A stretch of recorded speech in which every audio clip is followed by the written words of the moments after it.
আগে সেলিম ভাতে পাইতো না, খাইতো আটা রুটি, এখন দেখি তাহার ঘরে রাখছে কামের বেটি, হাইরে রাখছে কামের বেটি। ছিলেন ইলেকট্রিশিয়ান, জীবিকার তাগিদে ছুটেছেন দেশ বিদেশ, কিন্তু এখন পুরোদস্তুর কন্টেন্ট ক্রিয়েটর। কামবা তো শিখছ নয়, খালি টোটো টোটো করস, টোটো কর। আল্লাহ তো কইছে কাম লাও আজ্জা তুই না সোজা যে কাম শিখামু। আঞ্চলিক ভাষায় কন্টেন্ট বানিয়ে আয় করছেন লাখ লাখ টাকা। ইলেকট্রিকের কাজ করতাম আমি, তো ইলেকট্রিকের কাজ করা অবস্থা আমাদের সর্বোচ্চ হইতো আমরা বেতন পাইতাম 400 টাকা 500 টাকা। যখন আমি ফেসবুকে ইউটিউবে কাজ করি, মনিটেশন যখন পাওয়ার পর থেকে আলহামদুলিল্লাহ আমার অনেক টাকা ইনকাম, লাখ টাকার উপরে পার মান্থ, লাখ টাকার উপরে আমি ইনকাম করছি। বিদেশ ঘুরে ঢাকা হয়ে ব্রাহ্মণবাড়িয়া আসেন ফরহাদুল ইসলাম পাভেল। সেখানে একজন কন্টেন্ট ক্রিয়েটরের সহকারী হিসেবে কাজ নেন তিনি। এজন্য পারিশ্রমিক পেতেন দিন 300 টাকা। মূলত স্বপ্নের শুরুটা সেখানেই। এরপর জন্মভূমিতে ফিরে আঞ্চলিক ভাষায় শুরু করেন কন্টেন্ট তৈরি। দেখছেন সাক্ষাৎ প্রমাণ দেখছেন কি আরে হাতে আমার কাছে আসি লাইটার কোসে আমি এরে ফিটতাম না, কি করুম কোন আপনি কোন? আপনি তো একটা উচিত কাজ করছেন, এরে আরো দুগা বাই দিতেন, এরে থালারে আরো দুগা বাই দিতেন। আল্লাহর তালারে ইচ্ছা যদি বারে আড়ি আড়িতে রেখেন করে আইতে এখানে আগে দেন ভাই ভাই। স্কুলের গন্ডি না পেরোনো ছেলেটাই আজ মাসে লাখ লাখ টাকা আয় করছেন।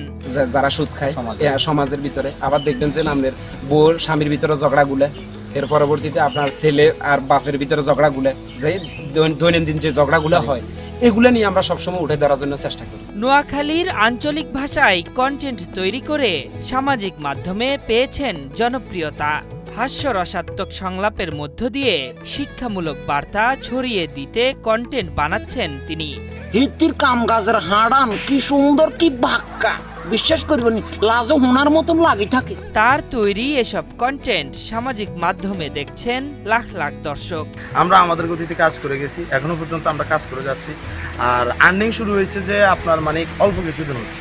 বাবা মা ফরহাদুল ইসলাম পাভেল নাম রাখলেও স্থানীয় হাট বাজারে সবাই তাকে চেনেন সুদি সেলিম নামে। ফেসবুকে বর্তমানে তার ফলোয়ার সংখ্যা 6.5 লাখেরও বেশি, আর ইউটিউবে 1.5 লাখের মতো সাবস্ক্রাইবার রয়েছে তার। কন্টেন্ট ক্রিয়েশনের শুরুতে এলাকার মানুষ তাকে পাগলামি বলে অপপ্রচার করলেও এখন পাভেলের কন্টেন্ট থেকে লাখ টাকা আয়ের কথা শুনে খুশি এলাকার মানুষ।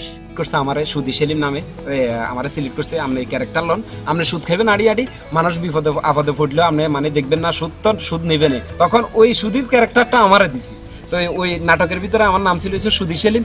এরপর থেকে মানে 3 দিনে যখন 7 মিলিয়ন ভিউজ হয়, তখন এরপর থেকে আমরা সবাই সুদি সেলিম নামে চিনে, আমার নামটা পর্যন্ত ভুলে গেছি। সামাজিক মাধ্যম থেকে উপার্জিত অর্থ থেকে সেলিম বসত ঘরের পাশে গড়ে তুলেছেন গাভীর খামার। ছোট বড় মিলিয়ে তার খামারে এখন 21টি গাভী আছে। এর মধ্যে 3টি বাচ্চা সহ দুধ দেয়, বাকিগুলো তিনি কোরবানির পশুর হাটে বিক্রি করবেন।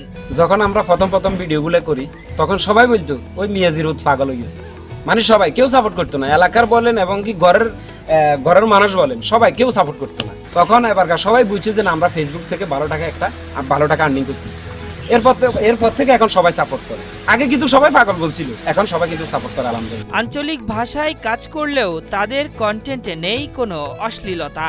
সস্তায় জনপ্রিয়তা পাওয়াতেও বিশ্বাসী নয় তারা, আর এ কারণে তাদের ভিডিও দেখছেন সব বয়সী দর্শক। এটা কি শুরু করে দিছ, এটা দেখতে খারাপ দেয়া যায়, এলাকার মানুষের মানে এগুলি তোরে খারাপ মনে করে। এখন ইতিমধ্যে দেখি সে মোটামুটি ভালো একটা আয় করতেছে, বাড়িতে খামার করছে, মোটামুটি ভালো অবস্থান আছে। ফেসবুক খুললে এখন অশ্লীলতায় পড়ে গেছে। অশ্লীলতা থেকে বেরিয়ে আসুন, আমাদের ভিডিওগুলো দেখুন, ইনশাল্লাহ মানুষ আমাদেরকে অনেক ভালোবাসা দিতেছে, ভবিষ্যতেও আরো অনেক ভালোবাসা দিবে। একটা সময় ভিডিও দেখে যারা হাসি ঠাট্টা করতেন, এখন তারাই পাভেলের আয়ে গর্বিত। এছাড়া ভালো কন্টেন্ট বানিয়ে চাকরির পেছনে না ঘুরে কিভাবে স্বাবলম্বী হওয়া যায়, এ ব্যাপারে পাভেলের কাছ থেকে পরামর্শ নিচ্ছেন স্থানীয়রা। আশরাফুল ইসলাম, ৭১।